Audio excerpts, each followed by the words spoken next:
মা আমি স্কুলে যাব। থামো, তোমাকে মুখে করে খাইয়ে দিচ্ছি। তুমি তাড়াতাড়ি ড্রেস পরে নাও, না হলে দেরি হয়ে যাবে।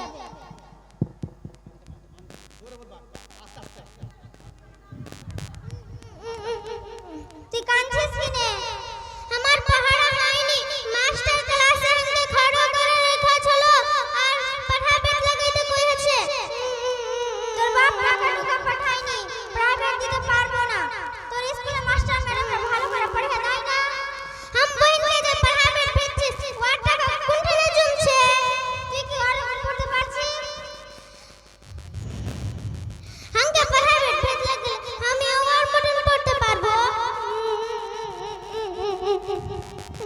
মা আমি ক্লাসে ফার্স্ট হয়েছি। এর জন্য তো তোমাকে প্রাইভেট দিয়েছিলাম। এসে না ড্রেস খুলে নিয়ে ভাত খেয়ে নাও। মা আমার আপা কাঁদছে কেন? ওর স্কুলে মাস্টার ম্যাডামরা ভালো করে পড়িয়ে দেয় না।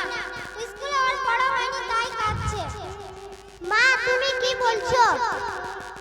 আমার আপাকে তুমি বাড়িতেও পড়িয়ে দাও না এবং প্রাইভেটও দাও না, তাই পড়া হয়নি। শুধু শুধু স্কুলের দোষ দিয়ে নিজের ভুল ঢাকলে হবে? ছোট্ট সোনা তুমি ঠিকই বলেছো। যদি আমি তাকে তোমার মতো প্রাইভেটে রাখতাম তাহলে ওই ক্লাসে ফার্স্ট হতো। মা একটা কথা মনে রাখবেন, সব মাস্টার স্যারই চাই, মাস্টার ম্যাডামই চাই তার ছাত্র ছাত্রীরা ভালোভাবে পড়াশোনা করুক।